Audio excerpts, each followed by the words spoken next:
Subscribe करें और bell दबाएं ताकि कोई खबर रह न जाए।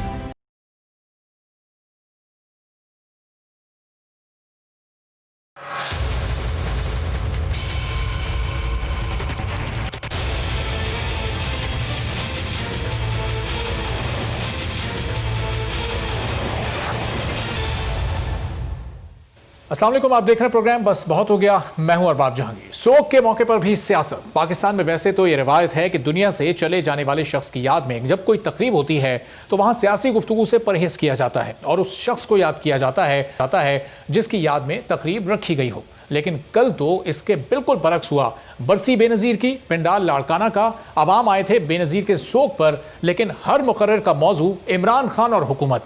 2.5 साल पहले तक जरदारी और इमरान खान को एक दूसरे का भाई कहने वाली मरियम नवाज भी माजी के दुश्मन और आज के मुंह बोले भाई बिलावल भुट्टो और आसिफ अली जरदारी की दावत पर जलसे में शिरकत के लिए पहुंची थीं, जहां उनके खिताब में बेनज़ीर का जिक्र सिर्फ रस्मी सा और पूरी की पूरी तकरीर का महवर इमरान खान और उनकी हुकूमत थी।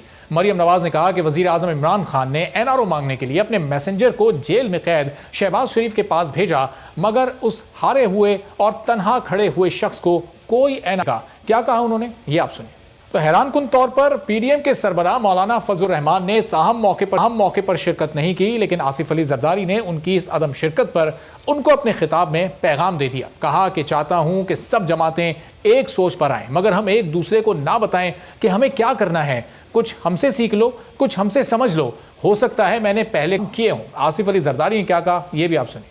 तो आसिफ अली जरदारी ये समझते हैं कि अपोजिशन जमातों की सोच इस वक्त दुरुस्त नहीं। जब भी तो कल उन्होंने कहा कि इमरान खान को निकालने के लिए अपोजिशन जमातों को अपनी सोच को बदलना होगा। आसिफ अली जरदारी को यह भी लगता है कि अब पीडीएम को हुकूमत को घर भेजने के लिए अपना तरीक़ाकार भी तब्दील करना होगा, जेलें भरना होंगी और हम जेलें भरने के लिए तैयार हैं। ये कहा कल आसिफ अली जरदारी ने। जेलें भरने से मुतालिक उन्होंने क्या कहा, यह भी सुन लीजिए। तो आसिफ अली जरदारी साहब कह रहे हैं कि हम जेलें भरने के लिए तैयार हैं और शहबाज शरीफ साहब जो पहले ही जेल में मौजूद हैं, उनसे चंद रोज़ पहले बड़ी अहम मुलाकात हुई थी मोहम्मद अली दुरानी साहब की, फंक्शन लीग के सीनियर रहनुमा हैं, और मोहम्मद अली दुरानी साहब इस वक्त हमारे साथ मौजूद भी हैं। उस मुलाकात से मुताल्लिक भी कुछ गुफ्तगू करेंगे। और कल जो आसिफ अली जरदारी साहब की जानिब से कहा गया है कि कुछ हमसे सीख लो, समझ लो, सियासत में उनका ही बड़ा वसी तजुर्बा है, किस जानिब वो इशारा कर रहे हैं? क्या उनका अपोजिशन की जानिब ये इशारा है या फिर वो हुकूमत को कोई हिदायत, कोई नसीहत करना चाह रहे हैं? गुफ्तगू का आगाज़ करते हैं। मोहम्मद अली दुरानी साहब, अस्सलाम वालेकुम। वालेकुम अस्सलाम। तो दुरानी साहब, आसिफ अली जरदारी साहब ये कह रहे हैं कि अब हम तरीक़ाकार हमें तब्दील करना होगा, पीडीएम को जेलें भरना होंगी, जेल भरो तहरीक के लिए हम तैयार हैं। शहबाज शरीफ साहब से आपकी मुलाकात जेल में ही हुई, उनके क्या तासुरात हैं? वो जेल से बाहर आना चाहते हैं, मुज़ाकरात की तरफ जाना चाहते हैं, या जेल में रहना चाहते हैं और बाकी लोग का इंतज़ार कर रहे हैं वहाँ पर? बिस्मिल्लाहिर्रहमानिर्रहीम। अच्छा, जहाँ तक उनका ताल्लुक़ है मियाँ साहब का, वो तो जेल में हैं और उनसे मेरी बात हुई है और उन्होंने कहा जी कि मैं अपनी पार्टी का भी पाबंद हूँ और पीडीएम का भी पाबंद हूँ। तो यकीनी तौर पे ये तो एक पार्टी का जो भी लीडरशिप होती है वो अपनी पार्टी के साथ उनकी लॉयल्टी होती है, लेकिन माजी में जो उनकी अप्रोच रही है इश्यूज़ के ऊपर वो यही रही है कि वो यकीनी तौर पे जो है वो चाहते हैं कि एक डायलॉग और डायलॉग का प्रोसेस चलता रहे और टकराव जो है वो आखिरी हदों तक ना जाए। लेकिन बहरहाल जो उनकी पार्टी का डिसीजन होगा यकीनी तौर पे उनको उसके मुताबिक ही चलना होगा। और जहाँ तक इस मुलाकात का ताल्लुक़ था, ये मुलाकात तो बुनियादी तौर पे थी भी इसीलिए कि मुल्क के अंदर जो एक इस्तीफ़ों का अमल बहुत तेज़ी से बढ़ रहा था, टकराव बहुत तेज़ी से बढ़ रहा है और इस्लामाबाद के ऊपर जैसे कहते हैं कि बहुत ही ज़्यादा प्रेशर डालने का प्लान भी है। और इससे आगे बढ़ते हुए जो ये सोच है या ये अप्रोच है कि पार्लियामेंट के बजाय जो है सड़कों पे सिर्फ बातचीत हो, तो मीर साहब का ये ख्याल था कि हमें जो है इस सारी चीज़ के अंदर से एक ऐसा रोल प्ले करना चाहिए कि जिसके नतीजे में parliament back to an action आए। इस्तीफ़ों के बाद जो डायलॉग होना है वो इस्तीफ़ों से पहले हो जाए और एक ऐसा एजेंडा सेट हो जिसके ऊपर ग्रैंड डायलॉग हो सके। तो दुरानी साहब, आपको गुफ्तगू के दौरान अंदाज़ा क्या हुआ कि शहबाज शरीफ साहब भी ये जिस तरह पीडीएम ने 31 जनवरी तक आखिरी डेट दी है, 31 दिसंबर तक ये इस्तीफ़े देने का इरादा रखते हैं, तो उनकी भी यही राय या इससे कुछ मुख्तलिफ वो राय रखते हैं जो इस वक्त पीडीएम के रहनुमाओं की राय है? देखिए जी, राय तो उनकी वही होगी जो पार्टी का डिसीजन होगा और वो उसी के मुताबिक चलेंगे, लेकिन उनकी एक सोच है यकीनी तौर पे। लेकिन हमने इस सारे डायलॉग के नतीजे में जो माहौल बनाया है या जो माहौल बनाने की इस वक्त कोशिश की है वो ये है कि पब्लिक की, आवाम की और हर शोबा ज़िंदगी की ये ख्वाहिश है कि जनाब इस वक्त जो है वो डायलॉग का प्रोसेस जो है वो आगे बढ़ना चाहिए। और उस डायलॉग के प्रोसेस को आगे बढ़ाने में हमने एक नया कॉन्सेप्ट लिया है कि वो ट्रैक 2 डायलॉग का जो कॉन्सेप्ट है, जिसमें खामोशी के साथ बहुत सा काम जो है वो किया जाता है और उसके बहुत से समराज जो हैं वो बहुत दूर तक कौमों को और मुल्क को मिल सकते हैं।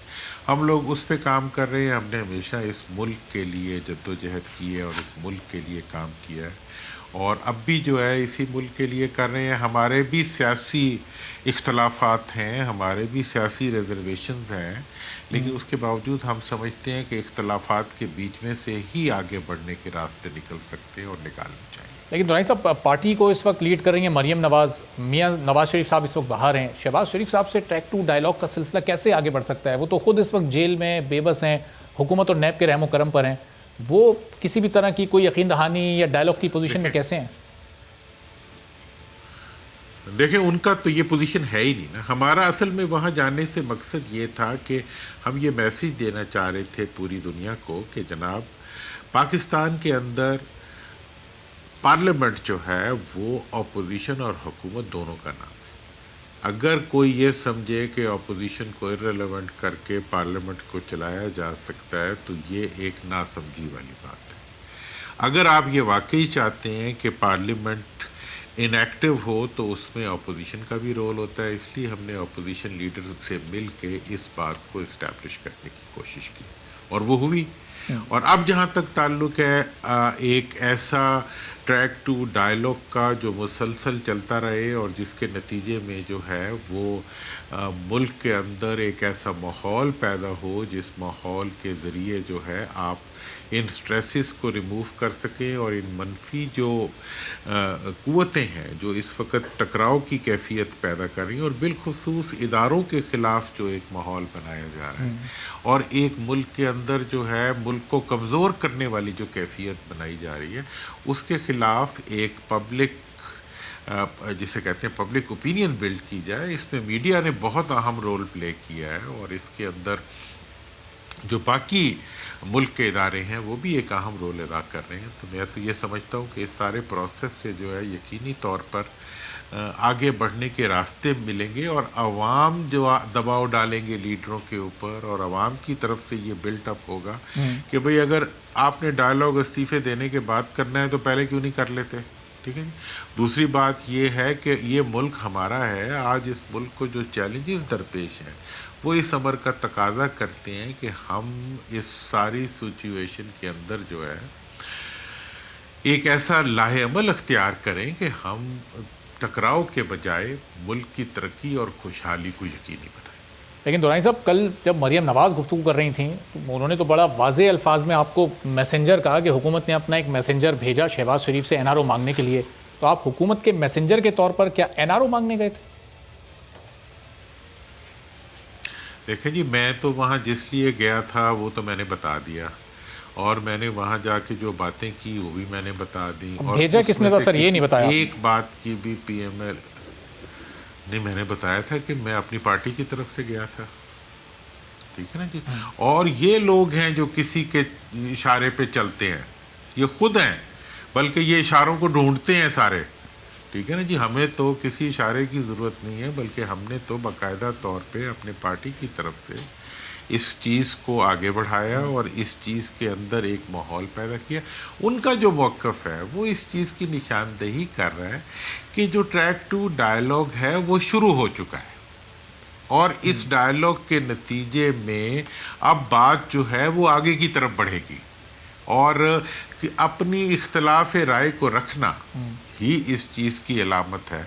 कि आपने जनाबे वाला आपने अपनी राय रख दी तो डायलॉग शुरू हो गया। अब इस डायलॉग में से आगे क्या निकलेगा वो हम इंशाल्लाह उसके लिए रास्ता भी बनाएंगे और उसके लिए सूरत भी बनाएंगे। और दुरानी साहब, आप तो अपने बड़ा क्लियर हैं अपने स्टांस में कि आप अपनी पार्टी की लीडरशिप की हिदायत पर वहाँ गए, लेकिन ये जितने विफाकी वुज़रा हैं उनके पास इसका कोई जवाब क्यों नहीं है? आज जब फवाद चौधरी साहब से प्रेस कॉन्फ्रेंस में सवाल हुआ, उन्होंने कहा शिबली साहब इसका जवाब देंगे, शिबली साहब ने कहा फवाद चौधरी इसका जवाब दे चुके हैं, हंसकर टाल रहे हैं इस बात को। जब आप अपनी पार्टी की लीडरशिप की हिदायत पर गए तो उन्हें भी खुलकर बताना चाहिए। ये देखें, अब उनको तो मैं कुछ नहीं कह सकता ना, वो तो वो जो कहेंगे वो उनका कहना है। हमने जो कहा है उसके जो असरात हैं उसकी जो सारी की सारी इस वक्त आप ये देखें कि पूरे मुल्क के अंदर जो इस्तीफ़े हाथों पे रखे हुए थे अभी वो थोड़ा सा जेब में नज़र आ रहे हैं। ठीक है ना जी। हम जो जिस टकराव को जनवरी में देख रहे थे वो थोड़ा आगे बढ़ता हुआ नज़र आ रहा है। इसका इम्कान पैदा हो रहा है कि जी जो पार्लिमानी ये प्रोसेस है ये भी चलता रहेगा। ठीक है जी। तो ये जो सारी सूरत हाल है ये मैं तो समझता हूँ कि एक मुस्बत डेवलपमेंट है जो इस मुलाकात के बाद हुई। और जो बातें मैंने बाहर आके की हैं, ना मरियम बीबी ने उसका तरदीद की है ना किसी और ने तरदीद की है, सब वही बातें कर रहे हैं। ठीक है जी। तो बात यह है कि हमने तो एक माहौल बनाया है जो माहौल मुस्बत सिमत में जा रहा है। तो दुरानी साहब, ये इसका मतलब फंक्शनल लीग इस वक्त और आप वही रोल प्ले करना चाह रहे हैं जो गुज़िश्ता साल आज़ादी मार्च के मौके पर काफ लीग और चौधरी बरादरान ने किया था। जैसे मौलाना साहब को उन्होंने मना लिया था धरना ख़त्म करने पर, वापस आने पर, फिर वो आ भी गए थे, फिर बाद में वो शिक पे शिकायतें होते रहे। तो आप भी इस वक्त वही माहौल बनाना चाह रहे हैं? नहीं, देखिए, हम जो माहौल बना रहे हैं, आज पीर साहब ने बड़ी वजाहत से ये बात कही भी है कि हम किसी सालसी की पोजीशन में नहीं है, ना हम सालिस बनना चाहते हैं। हम तो सिर्फ ये चाहते हैं कि मुल्क के अंदर डायलॉग हो, मुल्क के अंदर पार्लियामेंट चले और पार्लियामेंट्री प्रोसेस जो है वो इस मुल्क के अंदर आगे की तरफ बढ़े, पीरियड। इससे ज़्यादा, और इसके लिए हम ये चाहते हैं कि इस मुल्क में ग्रैंड डायलॉग हो और उस डायलॉग के लिए एजेंडा सेटिंग के अंदर हम अपना किरदार अदा कर रहे हैं। और ये जो है हमारा अपना इनिशिएटिव है और जिसको कि हम इंशाअल्लाह, और माजी में तो होता ही यही था कि पॉलिटिकल पार्टीज़ और सीनियर लीडरशिप्स जो थी वो एजेंडे सेट भी करती थी और एजेंडों पे अमल भी कराती थी। तो दुरानी साहब, ये तो अभी फैशन हो गया कि सब कुछ जो है वो किसी कहने पे चलना और किसी पे कहने पे करना। ये इनिशिएटिव अपने तौर पर उठाने से पहले पीर पगारा साहब ने क्या प्राइम मिनिस्टर इमरान खान साहब को एतमाद में लिया था? वो शामिल थे इस पूरी सूरत हाल में? देखें जी, वो देखें, पीर साहब बहुत जहाँ दीदा सियासतदान हैं, उन्होंने, उनके बड़ों ने इस मुल्क के बनाने में एक किरदार अदा किया है। जहाँ उन्हें ये ज़रूरत महसूस होती है कि मुल्क के लिए कुछ किया जाए तो वो उसको ज़रूर करते हैं और अभी वो कर भी रहे हैं। और इस सूरत हाल में जो है हम किसी भी सूरत के अंदर कोई जो मतलब इक़दाम है उसको उठाने से गुरेज नहीं करते और वो हमने किया। अब जिससे बात, अब हमारा जो बेसिक थीम है वो यही है कि इसको हम ट्रैक टू डायलॉग के ज़रिए लेके चलेंगे। और ट्रैक टू डायलॉग का मतलब ये होता है कि अगर कोई राब्ता हुआ है, कोई आपने राब्ते किए हैं, कोई डिस्कशंस की हैं, तो उनको हम ऑब्वियसली पब्लिक में बयान नहीं करते। सही। तो दुरानी साहब, यहाँ तक शहबाज शरीफ साहब की जो मुलाकात थी, चूँकि वो जेल में थे और जब भी वो जेल में थे तो वो तो जब जेल में जाके मिलेंगे तो वो तो खबर बनेगी। सही। चलें दुरानी साहब, बस आखिर में अब ये बता दीजिएगा 31 जनवरी की जो डेडलाइन हुकूमत को मुस्ताफ़ी होने के लिए दी है, इस ट्रैक टू डायलॉग के नतीजे में क्या PDM इसको आगे बढ़ाने पर मजबूर हो जाएगी? क्या समझते हैं आप? देखिए, मैं ये समझता हूँ कि ये ट्रैक टू का जो प्रेशर बिल्डअप हुआ है इसके नतीजे में इस्तीफ़ों का मामला मौखर होता नज़र आ रहा है और किसी हद तक हो भी गया है।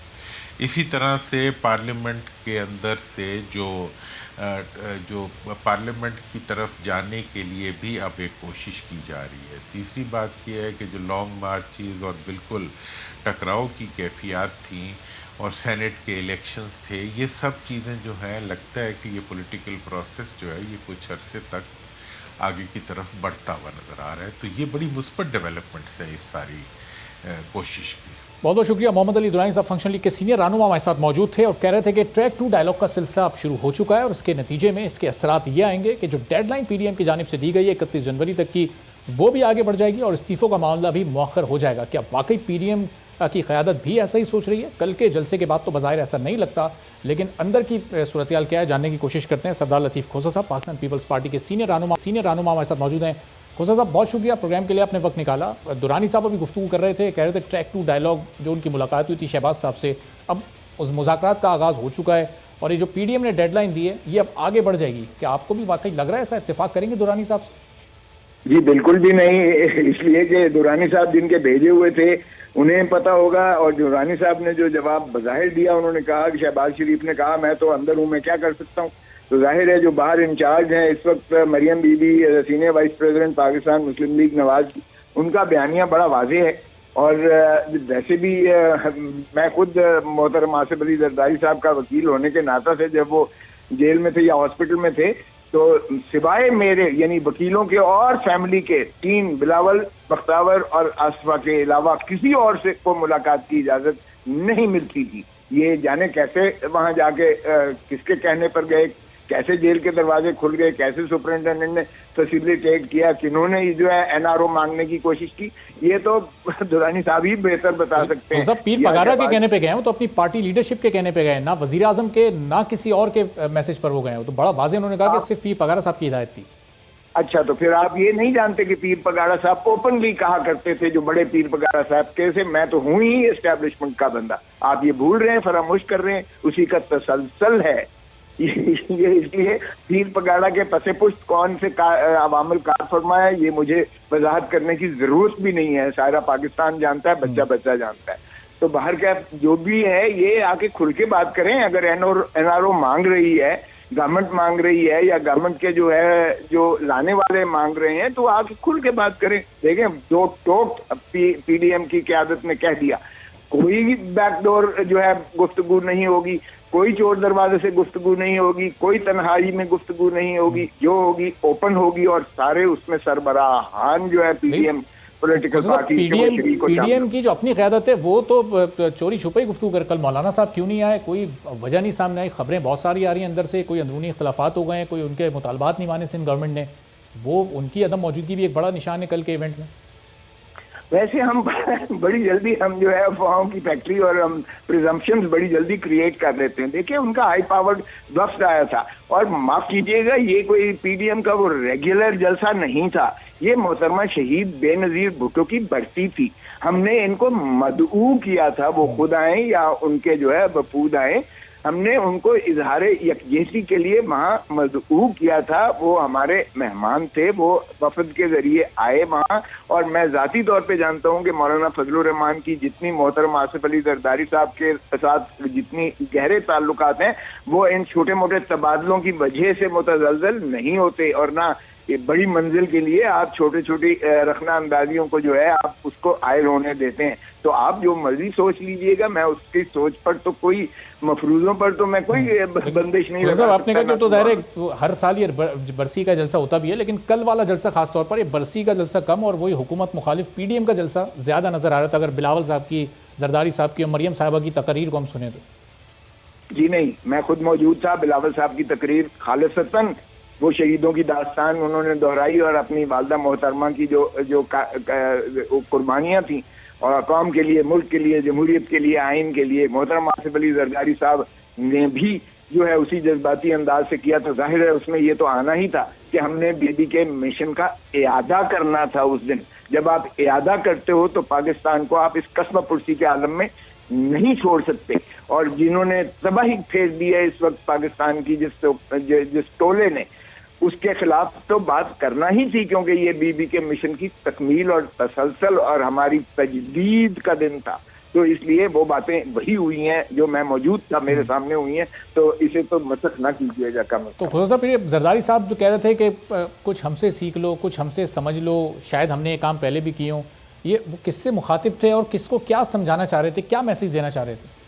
जी बिल्कुल यही देना चाह रहे थे कि खुदारा बहुत हो लिया, आइन के ताबे मामलात को चलने दीजिएगा, अवाम को मुक्तदिर होने दें, अवाम के नुमाइंदों के जरिए नीचे से लेकर ऊपर तक उनको हक के हुक्मरानी दें। कोई और जो है गैर आईनी, क्योंकि आर्टिकल 7 में रियासत की तारीफ कर दी गई है। रियासत की तारीफ आर्टिकल 7 आइन का जो हमारा इमरानी मुआहदा है जिस पर सारी कौम मुत्तफिक है, उसके मुताबिक सिर्फ और सिर्फ अवाम है मुक्तदर जिनको इख्तियार है हुक्मरानी करने का, नीचे से लेकर ऊपर तक। उसमें ना किसी अदलिया का जिक्र है, ना अफवाज पाकिस्तान का जिक्र है, ना किसी और अस्करी क़यादत या किसी और का जिक्र है। तो खुदारा आइन पर अमलदारी कीजिएगा, यही उन्होंने कहा, हमसे सीख लीजिएगा, कुछ हमें बताइएगा, ताकि हम रियासत को आगे लेकर फलता फूलता देखें।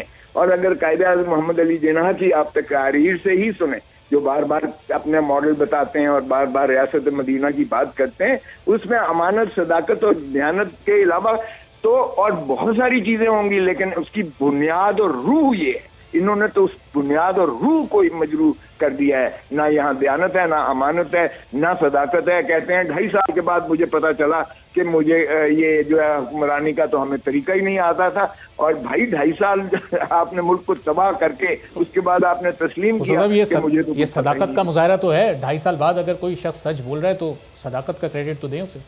जी, फिर मुस्ताफी हो जाना चाहिए था। जिस नहज पर कौम को और मुल्क को और रियासत को लेकर आए, फिर उन्हें मुस्ताफी हो जाना चाहिए था। फिर फौर ये था अमानत, दयानत और सदाकत का तस्लीम करना। ये नहीं है कि अभी मैं किसी को और सबको अंदर कर दूंगा और नैब मेरी लौंडी और बांदी होगी और इसके जरिए मैं हाँकता चला जाऊंगा और मैं 5 साल पूरे करूंगा और अगले 5 साल भी लूंगा और सब पाकिस्तान को जेल खाना बना दूंगा। भाई इस तरह तो फिर दयानत और अमानत और सदाकत, माफ कीजिएगा। ये जरदारी साहब सोच को बदलने की बात कर रहे हैं, ऑपोजिशन की तरीक़ेकार को बदलने की बात कर रहे हैं, तहरीक की। तो ये जो तहरीक अभी पीडीएम की चल रही है, इसके तरीक़ेकार और सोच से क्या मुत्तफिक नहीं है? जो वो कहते हैं कि हमें सोच को बदलना पड़ेगा, ऑपोजिशन की तमाम जमातों को, हुकूमत को घर भेजने के लिए अपने तरीक़ेकार को तब्दील करना होगा, तो वो जेल भरो तहरीक वाला तरीक़ेकार अपनाना होगा। इस तहरीक से मुतमईन नहीं है जरदारी साहब? देखें, ये सभी ऑप्शंस हमारे पास मौजूद हैं, सभी ऑप्शंस पे जो है काम हो रहा है। हमारी सीईसी की मीटिंग कल हो रही है, मैं भी उसका मेंबर हूँ। उसमें ये चीजें सेर हासिल होंगी। मैं अकेला अपनी राय दे दूंगा भी नहीं और देना चाहिए भी नहीं, मेरी कुछ भी राय हो, लेकिन जो वहाँ सीईसी फैसला करेगी उसके चेयरमैन बिलावल भी पाबंद होंगे, उसके मोहतरम आसिफ अली जरदारी साहब भी पाबंद होंगे, उसका मैं भी और हर। लेकिन जाहिर है कि अगर 60 अशखास बैठे हैं सारे पाकिस्तान से जो मोतबरीन हैं, पार्टी को जो थिंक टैंक कह लें, उसकी रूह कह लें, अगर उनके यकीनन उनके अपनी अपनी आरा होंगी और उनके अपने अपने जरदारी साहब से आप बहुत ज़्यादा करीब हैं, उनके वकील भी हैं, तो वो इस्तीफ़ों से मुतालिक क्या राय रखते हैं कि सिंध गवर्नमेंट को और पूरे पाकिस्तान पीपल्स पार्टी को असेंबलियों से मुस्ताफ़ी होना चाहिए, वो इसके हक़ में है या उनकी राय कुछ मुख्तलिफ है? अब आप खबर मुझसे चाहते हैं, ये खबर मैं देने का मजाज नहीं हूँ और ये दूंगा भी नहीं। कल जो फैसला होगा आपके सामने आ जाएगा। देखिए, बात ये है कि सारे ऑप्शंस हैं। हमने इस्तीफे जो हैं पीडीएम के कहने पर, मैं उस 6 रुकनी रुकन था जिसमें उनकी जानिब से खाकान अब्बासी साहब और हसन इकबाल साहब और उस्ताद रफीक साहब और जो है अपना राना साहब जो है, ये 6 लोग थे। और हम इधर से 6, यूसुफ रजा गिलानी साहब था, मैं था, कायरा साहब थे, नैयर बुखारी साहब थे और चौधरी मंजूर। तो हमने वो तय सारे कर किए थे और हमने अपनी बातें खुल के सारी बयान की थी और हमने एक तसलसल से एक जिद्दोजहद जो है सियासी जारी रखना है और इंशाअल्लाह इनको घर भेज के ही जो है दम लेंगे। ऐसा कोई बात नहीं है कि हम अवाम को इस कस्म पुरसी के आलम में उनको अकेला छोड़ दें। देखें, हम अवाम से ज्यादती करेंगे, रियासत से ज्यादती करेंगे अगर हम इस वक्त जो है अवाम और रियासत को बचाओ और उसकी अजमतों की बात नहीं करेंगे। चलें, बहुत शुक्रिया। लतीफ़ खोसा साहब पाकिस्तान पीपल्स पार्टी के सीनियर रहनुमा मौजूद थे और कह रहे थे कि किसी को भी भेजे मुज़ाकरात के लिए तो ये उनका एकतरफा फैसला हो सकता है। अपोजिशन मुज़ाकरात में कहीं कोई दिलचस्पी नहीं रखती। क्या हुकूमत वाकई मुज़ाकरात चाहती है इस पीडीएम से? इस पर गुफ्तगू होगी एक ब्रेक के बाद। जरताज गुल साहिबा हमारे साथ मौजूद होंगी, हमारे साथ रहिए।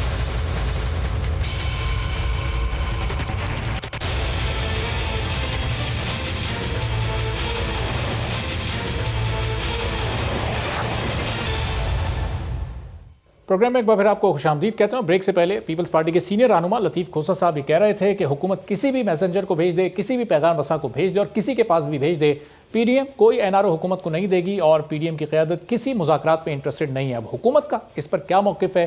आज हुकूमती वज़रा ने प्रेस कॉन्फ्रेंस की, लेकिन इसका कोई वाज़ेह जवाब उनके पास नहीं था। इस पूरी सूरत हाल पर गुफ्तगू करते हैं वज़ीर मुमलिकत बराए माहौलियात ज़रताज गुल साहब हमारे साथ मौजूद हैं। ज़रताज साहब, बहुत शुक्रिया प्रोग्राम के लिए आपने वक्त निकाला। क्या मोहम्मद अली दुरानी साहब को प्राइम मिनिस्टर इमरान खान साहब की जानिब से भेजा गया था? वो खुद तो ये कह रहे हैं उनकी पार्टी लीडरशिप ने उनको हिदायत की थी। हुकूमत इस पर क्या मौक़िफ़ रखती है? जी थैंक यू अरबाब। पहले तो ये कि जो हमारे साथ एलाइज बनी है ये कोई नई बात नहीं है। हमेशा गवर्नमेंट मुख्तलिफ बहुत सारी पार्टियों के मिला के जब हुकूमत बनाती हैं तो वो अपने मफादात की खातिर आपको ज्वाइन करती हैं। ज़ाहिर बात है जो लोग इलेक्ट होकर आते हैं, जिसके पार्टी के लोग होते हैं, अगर वो खुद ही मेजॉरिटी नहीं ले सकते तो वो बड़ी मेन पार्टी जैसे हमारी पार्टी उनके साथ मिल के वो हुकूमत का हिस्सा बनती है और अपने इलाके के लिए डेवलपमेंट के काम देती हैं। अब अगर कोई हमारा एलाई पार्टी जो है वो अपना एलची अपोजिशन के लीडर को भिजवाता है तो ज़ाहिर बात है वो उनका अपना मौक़िफ़ है। लेकिन मेरा ख्याल है कि बजाय इसके कि हमें क्वेश्चन किया जाए, क्वेश्चन तो ये होना चाहिए कि जो मुलाकात तय हुई होगी, जो मुलाकात का टाइम दिया गया होगा, वो रिफ्यूज़ भी तो कर सकते थे। तो वो अगर एक गवर्नमेंट के एलाइज की तरफ से शहबाज शरीफ साहब मुलाकात का टाइम भी दे रहे हैं, बात भी कर रहे हैं, तो इसका मतलब ये कि नवाज़ शरीफ और शहबाज शरीफ और मरियम बाजी के बयानिए में बड़ा फ़र्क आ चुका है। इसका मतलब है कि जो लोग कहते हैं और हम भी कहते हैं कि इस पॉलिटिकल पार्टी को तो वैसे मरियम नवाज़ जो है वो बुरी तरीके से तबाह कर चुकी हैं, पार्टी को टेक ओवर कर चुकी है, लेकिन वहाँ पे इनके ख़ानदान में पार्टी को टेक ओवर करने के बहुत सारे जो है इख्तलाफात मौजूद है। तो वो जो मोहम्मद अली साहब ने वहाँ पे जाके मुलाकात की है तो इसका मतलब तो ये है कि मुलाकात एक्सेप्ट करने का मतलब भी यही है कि उनको मरियम बाजी के नज़रिए से इख्तलाफ है शहबाज शरीफ साहब को।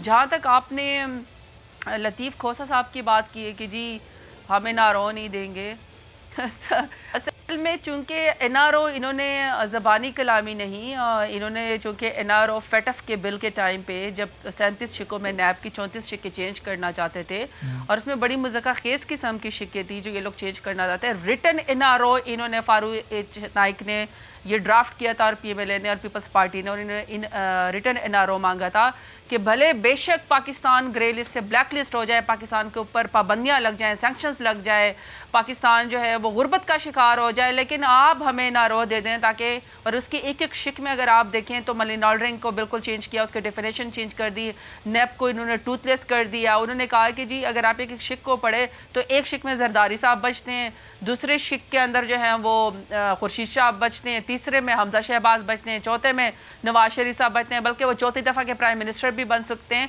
तो वो चूंकि हम लोगों ने वो जो रिटर्न एनआरओ था वो डॉक्यूमेंट्री हमारे पास मौजूद है, डॉक्यूमेंट्स, तो वो उसके ऊपर शर्मिंदा होने के बजाय कि कौम से माफ़ी मांगे कि हमने अपने मफादात की खातिर पाकिस्तान को ब्लैक लिस्ट करने की कोशिश की, फेटफ के बिल के ऊपर हमने हुकूमत को ब्लैकमेल किया, वो हुकूमत को ब्लैकमेल करना नहीं था, वो आपको स्टेट को ब्लैकमेल कर रहे थे।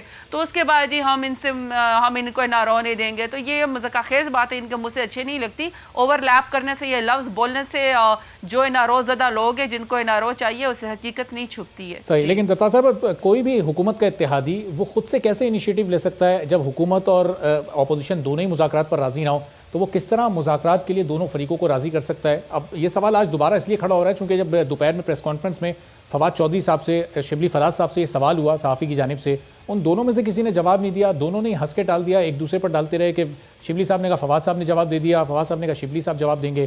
तो हुकूमत इस पर कोई क्लियर मौक़िफ़ क्यों नहीं दे रही ताकि सिचुएशन वाज़ेह हो जाए?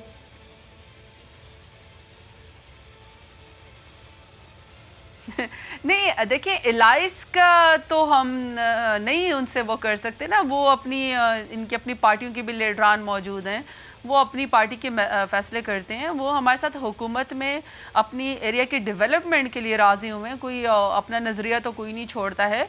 लेकिन बात जो शहबाज शरीफ साहब और दुरानी साहब की जो मीटिंग हुई उससे ये बात साबित हो गई कि मरियम बाजी के, नवाज शरीफ का, शहबाज शरीफ के बयाने में फ़र्क है और इनके ख़ानदान में इक़्तिदार को लेने के लिए और अपनी पार्टी को टेक ओवर करने के लिए जो है वो इसके अंदर फ़र्क आ चुका है, इख्तलाफ आ चुका है, लड़ाई जो है वो शिद्दत इख्तियार कर चुकी है।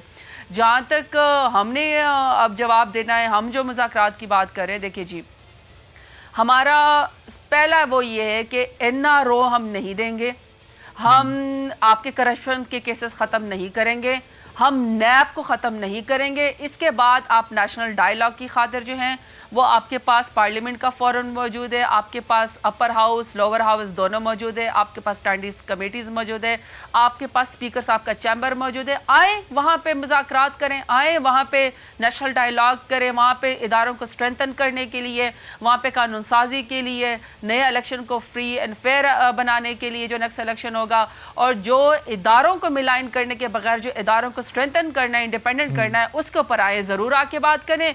लेकिन NRO हम नहीं देंगे, और NRO रिटन फॉर्म में हमसे FATF के बिल पे पाकिस्तान को ब्लैकमेल करने की खातिर अपोजिशन मांग चुकी है। जी लेकिन ज़फ़र साहब, जब भी कोई अपोजिशन तहरीक चलाती है, जब पिछले साल मौलाना साहब ने आज़ादी मार्च किया था, फ़ौरन काफ लीग गई थी, मौलाना साहब को मनाने की कोशिश की थी, अब ये PDM की तहरीक चली, अब फंक्शन लीग ने इनिशिएटिव ले लिया, तो क्या इत्तेहादियों को ये लगने लगता है कि ये हुकूमत गिर जाएगी, हुकूमत को इन तहरीकों से कोई ख़तरा है? क्या इतनी कमज़ोर है हुकूमत के फ़ौरन आपके इत्तेहादी हरकत में आ जाते हैं हुकूमत को बचाने के लिए?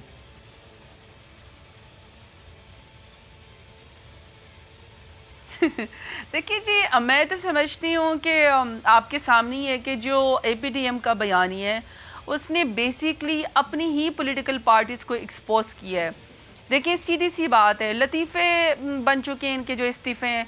इन्होंने कहा हम इस्तीफ़ा देंगे, फिर उन्होंने कहा कि जी आर या पार होगा। लाहौर के जलसे में बदतरीन शिकस्त हुई है, ये लोगों को जमा नहीं कर सके, और लाहौर जबकि PMLN का गढ़ था, इनके साथ आवाम नहीं निकली। पहले पेशावर का जलसा इनका फ्लॉप गया, फिर मुल्तान का जलसा फ्लॉप गया, फिर लाहौर ने तो बिल्कुल इनकी सियासत का जनाजा निकाल दिया। और हालत ये थी कि पीपल्स पार्टी के कुछ जो इनके मिनिस्टर थे सिंध के, वो रिजवी साहब के जनाजे की तस्वीरें लगाते रहे, और जो PMLN के जो कुछ एक्स मिनिस्टर थे और जो अभी मौजूदा MNAs भी हैं, वो PTI के 2011 के जलसे की तस्वीरें लगाते रहे कि ये हमारा जलसा था। वो तो मीडिया, पाकिस्तानी मीडिया ने उनको बड़ा एक्सपोज कर दिया कि वहाँ तो लोग थे ही नहीं। बहरहाल अब उसके बाद जो है इस तरह के फ्लॉप शो के बाद तो और ये एक बयानिया देखें ना, बयानिया क्या है, या तो ये कि वो महंगाई की बात करें, या तो ये कि वो आवाम की बात करें, या वो आवाम के हकूक़ की बात करें, या किसके हक़ की बात हो रही है, या हो रही है कि मैं और मेरा वालिद और मेरे चाचा और मेरे ख़ानदान वाले करप्ट हैं, हमने मनी लॉन्ड्रिंग की है, लेकिन हमें ना रो दे दो, हमें बाहर जो है वो जाने दे दो, हमारे केसेस ख़त्म कर दो।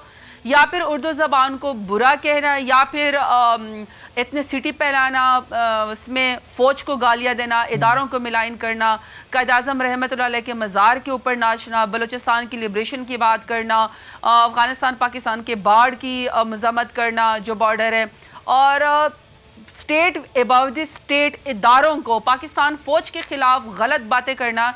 खुदा न खास्ता पाकिस्तान की फ़ौज को अगर आप बुरा कहते हैं तो उससे कौन कमज़ोर होता है? उससे पाकिस्तान कमज़ोर होता है। और 30 सालों से 35 सालों से प्रॉपर एक इजराइल इंडिया जो एक नेक्सस है कि वो किसी तरीके से पाकिस्तान की फ़ौज को जो है वो बदनाम करके पाकिस्तान को कमज़ोर करना चाहते हैं, उस बयानियों को APDM मरियम बाजी और नवाज शरीफ साहब बड़ा अच्छी हवा देते हैं। मोदी के बयानियों को बड़ा अच्छा वो पाकिस्तान के ख़िलाफ़ इस्तेमाल करते हैं। तो हमें तो मैं तो समझती हूँ कि APDM ने पाकिस्तान की गवर्नमेंट को बड़ा मजबूत किया है, हमें ख़तरा नहीं है। अलबत्ता APDM के अंदर अपनी जो है वो इस वक्त काफ़ी दरार हो चुकी है। इनको खुद इनके बारे में मौलाना शरानी साहब मौलाना फजल रहमान के बारे में कह चुके हैं कि वो खुद सेलेक्टेड हैं, और वो हम नहीं कह रहे, ये उनके अपनी सफ़ों के अंदर लोग कह रहे हैं।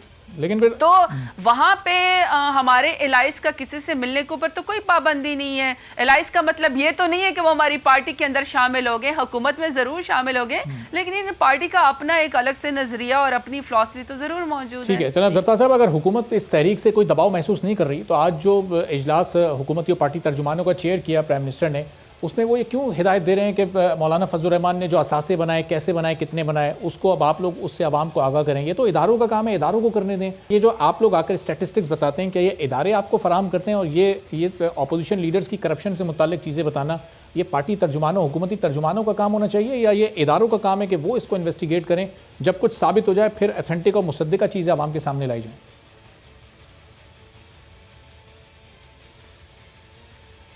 देखिए जी, इदारे अपना काम करेंगे, वो एक लीगल प्रोसेस है। और पार्लियामेंट का अपना काम है कि पार्लियामेंट के अंदर एक हेल्दी डिबेट होनी चाहिए। जहाँ तक आपने कहा कि जब प्राइम मिनिस्टर साहब नहीं आते, प्राइम मिनिस्टर साहब हमेशा मौजूद होते हैं, अपोजिशन वहाँ से भाग जाती है। आपने उनके फ्लाइंग किक्स और उनकी मारधाड़ और उनकी सीटियाँ बजाना जो गैर पार्लिमानी और उनके जो फ़िक्रबाजी है और जो इदारों को मिलान करने और गालियाँ देने की आपने अपोजिशन की वहाँ पर देखी, वहाँ से वो प्रोडक्शन ऑर्डर उनको चाहिए होता है। बाकी कौन से हेल्दी डिबेट वहाँ पर उन्होंने पार्लियामेंट में किए? प्राइम मिनिस्टर इमरान खान तो चाहे कश्मीर का इशू हो, चाहे कोई भी इशू वहाँ पे खड़े होकर बताते हैं, चाहे पेंडेमिक हो उसके बारे में भी बताते हैं, अपने इक़दाम से भी बताते हैं, कश्मीर के बारे में बताते हैं। तो वहाँ पे अपोजिशन ही नहीं होती और अपोजिशन कितना पार्लियामेंट को सीरियस लेती है। ये तो जब बंदरवाज़ों के पीछे एनआरओ मांगने गए थे तो DGISPR की तरफ से टका सा जवाब आ गया था कि आप लोग अपने जो पार्लिमानी या जो आपके अपने सियासी उमूर हैं उसको आप पार्लियामेंट में जाके हल करें, और जो आपके अदालतों के इश्यूज़ हैं वो जाके आप अदालत में वो करें। इदारों को कोई वो नहीं है कि आप इदारे इसमें दखल दें। जहाँ तक हमारी बात है, देखिए जी, अगर किसी की करप्शन है तो हमारा फ़र्ज़ है कि हम आवाम को बताएं, लेकिन इदारे अपना काम कर रहे हैं। लेकिन एक सियासी अखाड़ा जो है वो अदालत के बाहर जम जाता है, वहाँ झूठ की बातें होती हैं। और पनामा केसेस में आपने देख लिया था कि पनामा केसेस में PMLN के स्पोक्स पर्सन आके ऐसी बात करते थे कि पता नहीं अंदर क्या हो रहा है, लेकिन जब असल बारी आई तो पता चला कि नवाज शरीफ साहब और उनकी बेटी जो है वो पनामा में जो जिस तरीके से उन्होंने ऑफशोर कंपनियां बनाई थी, जिस तरीके से उन्होंने मनी लॉन्ड्रिंग की थी, और फिर ऑनरेबल सुप्रीम कोर्ट ने उनको सिसिलियन माफिया कह दिया। तो वो तो हमारा फर्ज है कि हम आवाम को जरूर बताएं, लेकिन इदारे अपने हिस्से का अपना काम करें। ठीक है, चलें, बहुत शुक्रिया। सरताज गुल साहिबा, वज़ीर मुमलिकत बराए माहौलियात, पाकिस्तान तहरीक इंसाफ की सीनियर रहनुमा हमारे साथ मौजूद थी और बताई थी कि हुकूमत NRO और जो करप्शन केसेस हैं उनके अलावा किसी भी नुक्ते पर मुज़ाकरात के लिए तैयार है और PDM की तहरीक से हुकूमत कोई दबाव महसूस नहीं कर रही है। एक ब्रेक लेते हैं, ब्रेक के बाद जब वापस आएंगे तो मुल्क में गैस के शदीद होते बहरान की कुछ बात करेंगे, चूँकि अगले महीने ये बहरान मज़ीद शदीद होने वाला है, लोगों की मुश्किलात में भी मज़ीद इजाफा हो जाएगा। इस पर कुछ बात होगी एक ब्रेक के बाद।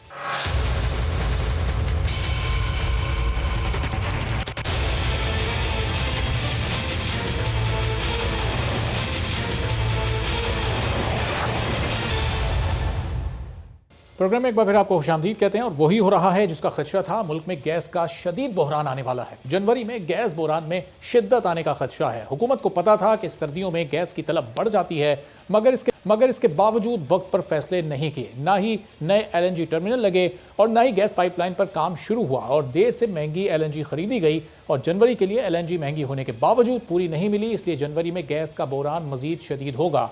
इस वक्त पूरे मुल्क में घरेलू सार्फिन को गैस की किल्लत और गैस की कमी का सामना और सनतों को भी गैस लोड शेडिंग और कम प्रेशर का सामना है, जिससे चंद माह से बढ़ती बरामदात मुतासर होने का खदशा है। शहरी घरेलू ज़रूरियात पूरी करने के लिए महंगी LPG और लकड़ियाँ खरीदने पर मजबूर हो गए हैं और जनवरी में गैस बहरान मजीद शदीद होगा और सुई नॉर्दर्न के पास पावर सेक्टर को गैस फराहमी रोकने के सिवा कोई दूसरा ऑप्शन मौजूद नहीं होगा।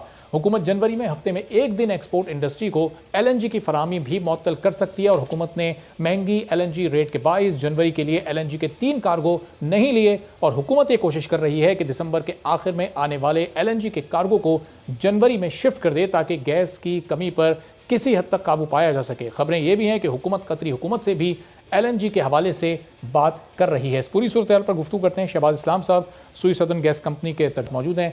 शहबाज साहब, पूरे मुल्क में इस वक्त गैस की शदीद किल्लत है, ख़ासतौर पर अगर कराची और सिंध की हम बात करें तो यहाँ पर अब दिसंबर का महीना तो जैसे तैसे गुजर गया, 2-4 रोज़ ही बाकी हैं।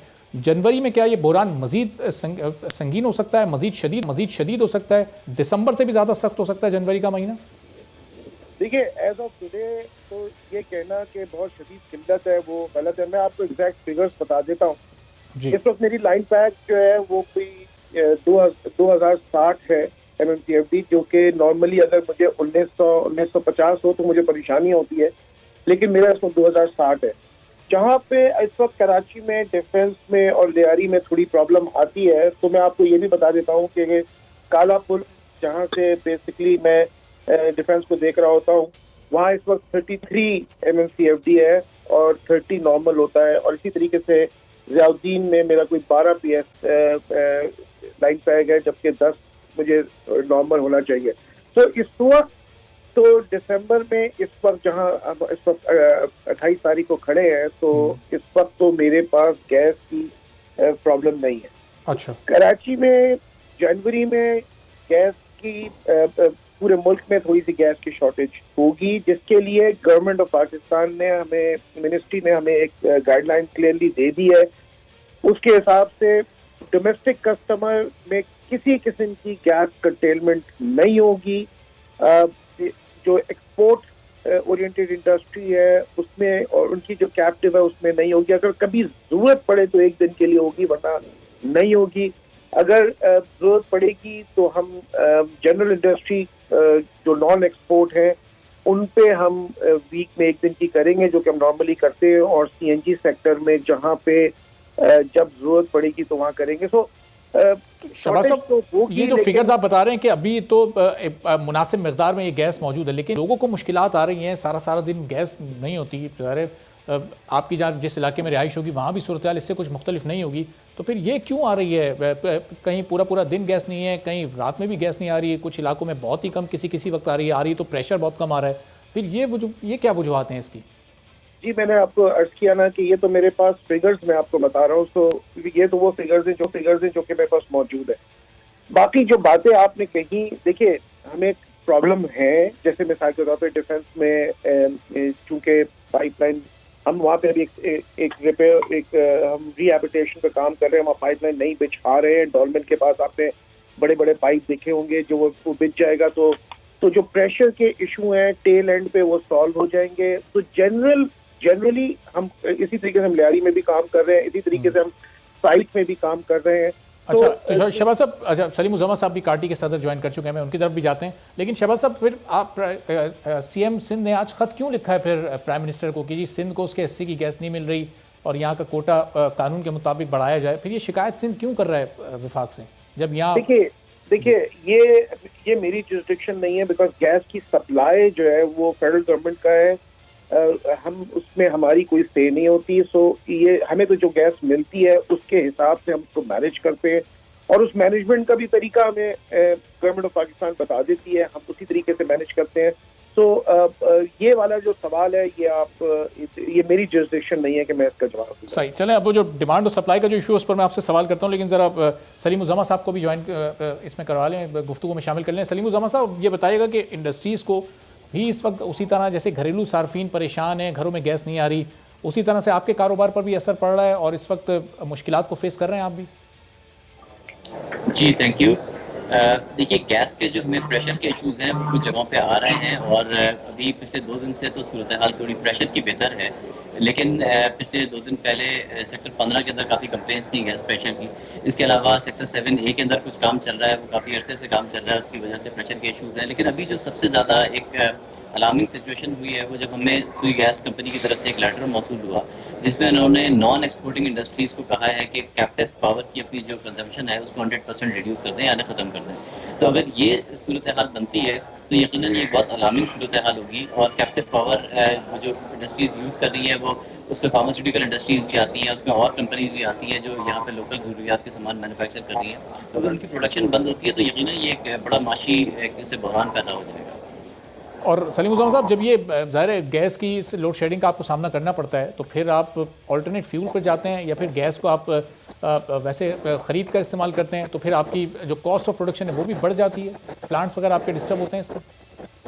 देखिए, यकीनन अगर गैस एक ऐसा फ्यूल है जिसके लिए जो एक बुनियादी ज़रूरत होती है और उसके लिए ऑल्टरनेट फ्यूल पे जाना इतना आसान काम नहीं होता। ऑल्टरनेट फ्यूल के लिए पूरा एक प्रॉपर सेटअप इसका बनाना पड़ता है, फिर ऑल्टरनेटिव फ्यूल की अवेलेबिलिटी, और अगर आप सेटअप बना भी लें तो उसके बाद फिर ज़ाहिर इसकी कॉस्ट एक बढ़ जाती है। तो ये सारे इशूज़, मल्टीपल इशूज़ इसमें आ जाते हैं। तो गैस का ऑल्टरनेट इतना उसका अरेंजमेंट करना इतना आसान काम नहीं है। इसके लिए गैस एक बुनियादी चीज़ है। हम तो ये वाली बात करते हैं कि देखें, इंडस्ट्री की भी डिमांड है, डोमेस्टिक कंज्यूमर्स की भी डिमांड है, वो यकीनन दोनों की डिमांड्स पूरी होनी चाहिए। लेकिन अगर कभी मुल्क में बहरान आए तो दुनिया भर में जो डोमेस्टिक कंज्यूमर्स हैं वो तो एलपीजी पे शिफ्ट हो सकते हैं, लेकिन जो इंडस्ट्रियल कंज्यूमर्स हैं उनको एलपीजी पे शिफ्ट करना या उनको दूसरे फ्यूल के ऊपर शिफ्ट करना इतना आसान काम नहीं है। साहब, ज़ाहिर गवर्नमेंट जब से आई है इसका बहुत ज़्यादा जोर है एक्सपोर्ट्स बढ़ाने पर, तो ये गैस की लोड शेडिंग से जब आपके प्लांट्स डिस्टर्ब होते हैं तो खास तौर पर एक्सपोर्ट्स पर कितना फ़र्क पड़ता है? ऑर्डर्स आप लोग फिर पूरे नहीं कर पाते, एक्सपोर्ट्स आपकी 30, 40, 50% फिर लेस हो जाती हैं? जी बिल्कुल, आप ये देखिए कि एक्सपोर्ट्स कैसे होंगी अगर आपके पास जो रॉ मटेरियल है यानी एक ये जो यूटिलिटी है आपके पास ये अवेलेबल नहीं होगी, तो एक्सपोर्ट टारगेट्स अपने कैसे मीट करेंगे। दूसरी चीज़ ये कि जो अभी इन्होंने कहा है नॉन एक्सपोर्टिंग इंडस्ट्रीज़ के लिए कैप्टिव पावर को बंद करने की इन्होंने बात की है, तो नॉन एक्सपोर्टिंग इंडस्ट्रीज़ भी जो गवर्नमेंट की पॉलिसी है कि इम्पोर्ट सब्सिट्यूशन पे जाना है, तो इम्पोर्ट सब्सिट्यूशन के अंदर अपना बड़ा किरदार अदा कर रहे होते हैं। मिसाल के तौर पे अगर हम फार्मास्यूटिकल्स की बात करें, वो फार्मास्यूटिकल इंडस्ट्रीज जो कि कैप्टिव पावर पे चल रही है, अगर उनकी कैप्टिव पावर बंद कर दी जाती है तो उनकी प्रोडक्शन बंद हो जाएगी, वो इंडस्ट्रीज शट डाउन हो जाएंगी और उसके बाद वो किस तरीके से अपने टारगेट्स को मीट करेंगी, वो कैसे लोकल इंडस्ट्री को सर्व करेंगी और उसके बाद फिर आपको यकीनन इंपोर्ट्स के ऊपर जाना पड़ेगा। क्या आप इंपोर्ट करेंगे फार्मास्यूटिकल प्रोडक्ट तो आपकी कॉस्ट कहाँ जाएगी, आपकी इकोनॉमी कहाँ जाएगी, आपका बैलेंस ऑफ ट्रेड कहाँ जाएगा, इससे एक बड़ा बहरान पैदा हो जाएगा। सही। तो शहबाज साहब, आखिर में ये बता दीजिएगा, अब आपकी जनवरी के महीने के लिए चूँकि सर्दी भी ज़्यादा होगी, क्या आपकी डिमांड है और क्या किस तरह से सप्लाई को आप मुमकिन बना सकेंगे, और दिसंबर वाली मुश्किलात तो फिर लोगों को दोबारा नहीं फेस करनी पड़ेंगी जनवरी में भी? अच्छा, पहले तो मैं आपके जवाब देने से पहले थोड़ा मैं करेक्शन कर दूं। जी देखिए, जो एक्सपोर्ट इंडस्ट्री है और उसकी जो कैप्टिव है उसको हम बिल्कुल क्लोज नहीं कर रहे हैं। सो एक्सपोर्ट इंडस्ट्री पे फर्क नहीं पड़ेगा गैस की शॉर्टेज से। सो ये कहना कि इसकी वजह से एक्सपोर्ट कम हो जाएगी, एक्सपोर्ट कम नहीं होगी। सही। So now coming back to your part, जहाँ पे आप ये कह रहे हैं कि yes there is a shortage, तो गवर्नमेंट ने उस शॉर्टेज को कवर करने के लिए एक प्लान दिया है और उसमें मैंने आपको सीक्वेंस बता दिया। वो सीक्वेंस मैं फिर से आपके सामने अर्ज कर देता हूँ कि कोई कंटेनमेंट गैस सप्लाई की नहीं होगी डोमेस्टिक कस्टमर को, ठीक है। ऑफलाइन कहीं पे किसी जगह पे पॉकेट्स में प्रॉब्लम आएगी तो हम लोग हाजिर हैं, हम अपनी CFC सेंटर्स को 18 घंटे के लिए भी खोलने के लिए तैयार हैं। हम 1 जनवरी से 18 घंटे के लिए खोलेंगे, जहाँ पे आप लोगों के, हम कस्टमर के इश्यूज को सॉल्व करने की कोशिश करेंगे। एक्सपोर्ट में और एक्सपोर्ट की जो कैप्टिव है उसमें कोई कर्टेलमेंट नहीं होगी। अगर जरूरत पड़ेगी तब कैप्टिव जनरल इंडस्ट्री की बंद होगी और CNG बंद होगी। तो जब शॉर्टेज होगी तो ना एक्सपोर्ट को फर्क पड़ेगा, ना इंशाल्लाह डोमेस्टिक कस्टमर को फर्क पड़ेगा, लेकिन इंडस्ट्री को फर्क पड़ेगा क्योंकि गैस की शॉर्टेज तो बहरहाल है। ठीक है, चलें। शहबाज इस्लाम साहब, सलीम उज़्ज़मा साहब, बहुत शुक्रिया दोनों मेहमानों का। शहबाज साहब ये कहते हैं कि गैस की जो सप्लाई वो बंद नहीं की जाएगी और कोशिश ये की जाएगी कि आवाम की मुश्किलात में भी किसी हद तक कमी लाई जा सके, लेकिन ओवरऑल इस वक्त मुल्क में गैस की शॉर्टेज का सामना है और ये मसला हुकूमत के लिए एक हल तलब मसला है। और हल तलब मसला एक और भी है, और वो है चेयरमैन पेमरा सलीम बेग का, जो कि अभी तक हल नहीं हुआ। 2 हफ्ते से एहतजाज प्रेस क्लब्स के बाहर सहाफ़ियों की जानिब से, वकला की जानिब से, सिविल सोसाइटी की जानिब से जारी है, लेकिन वज़ीर आज़म ने अब तक इसका कोई नोटिस नहीं लिया। और एक बार फिर हमारी वज़ीर आज़म से अपील है कि इसी साल इसका नोटिस लें और किसी अहल और काबिल शख्स को चेयरमैन पेमरा की कुर्सी पर बिठाएं ताकि इदारा बेहतर फ़ैसले कर सके और एक तरफ़ा और जानिबदाराना फ़ैसलों का जो असर है वो कुछ कम हो सके। वज़ीर आज़म से एक बार फिर ये अपील है, ये दरख्वास्त है और ये उम्मीद भी है कि चेयरमैन पेमरा को हटाकर किसी अच्छे शख्स को, किसी मेयारी शख्स को इस सीट पर लगाया जाए। आज के प्रोग्राम से इजाज़त दीजिए। अल्लाह हाफ़िज़।